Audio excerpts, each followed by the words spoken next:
Get the top story on the hot button internet legal topics of the day. This is your home for the latest on internet law and policy. Hear the latest net trends impacting business and have your questions answered right here. This is the Cyber Law and Business Report. Now, please welcome your host, the founder of the Internet Law Center, Bennet Kelley. Good morning. This is Bennet Kelley with the Internet Law Center. Speaking to you live from our offices here in sunny downtown Santa Monica. Please be seated. We got a great show for you today. And it just seems that there are certain parts of the internet where it can be tough sledding. Just like any city, there are bad neighborhoods in the internet. And one bad neighborhood is if you are dealing with domain thieves. And we're going to be talking about domain theft and the domain hijacking with David Weslow from Wilrey Rein in Washington, D.C. He has been one of the leading fighters of helping people trying to get back their domain.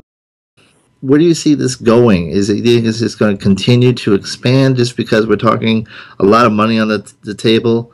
Do you actually think these type of suits are getting their attention and realizing this is a very risky business? It seems to me there's a high likelihood of it increasing, at least in the short term. The value of domain names, particularly on Chinese marketplaces where domain names are frequently sold, and short number and letter domain names are frequently sold for significant sums. I think that's leading to a lot of this. And the fact that a lot of domain name owners don't have multi-factor authentication, and that registrars are, in my mind, are not publicizing the importance of multi-factor authentication as much as they could be, I think means it's likely that this is going to increase. Now, I am hopeful that beyond short term, registrars will make it more well known that their customers should use multi-factor authentication, and that customers should be very careful with any emails that they receive that may be phishing or social engineering emails. And I think there's the prospect of stemming the tide beyond the short term. I would hope that, ICANN does take a look at the registrar transfer dispute resolution policy. I don't see any reason why a registrant should not be allowed to invoke that policy and have some mechanism short of going to court. And then if to the extent that there are registrars that are turning a blind eye to this, if there is actually some administrative consequence, like them actually losing their license, all of a sudden that creates a huge chill for those in that space who want to engage in these shenanigans. That's a great point, and there are one or two registrars that are frequently involved. They're frequently the receiving registrars in China, and I would think that that's something that could be subject of a compliance complaint with ICANN.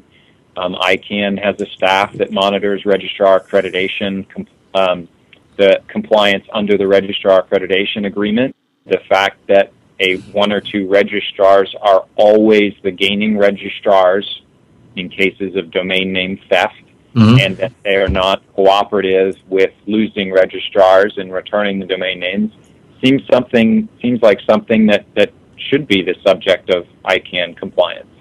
I wish everyone a happy and safe 4th of July weekend, and it seems that people are already starting to transition to that. So join us next week. We're going to be talking about a new report by our good friends at the Future Privacy Forum on privacy in the sharing economy, and Joe Jerome's going to come back to us.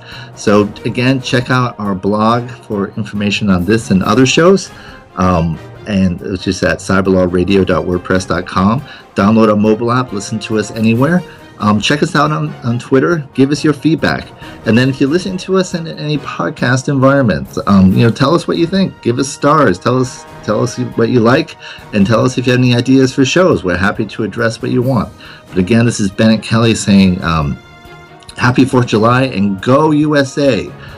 Good luck in the World Cup final on Sunday, and we will be back here with next Wednesday, another edition of Cyber Law and Business Report. This is Bennet Kelley, the Internet Law Center. Check out our website, internetlawcenter.net, and we can tell you more about the legal services we provide, which include addressing domain theft. So until then, We'll be back here next week, right here on Cyberlaw Business Report, only on webmasterradio.fm. Court's adjourned.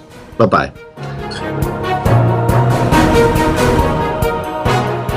This is a presentation of webmasterradio.fm, the world's largest business-to-business radio and podcast network.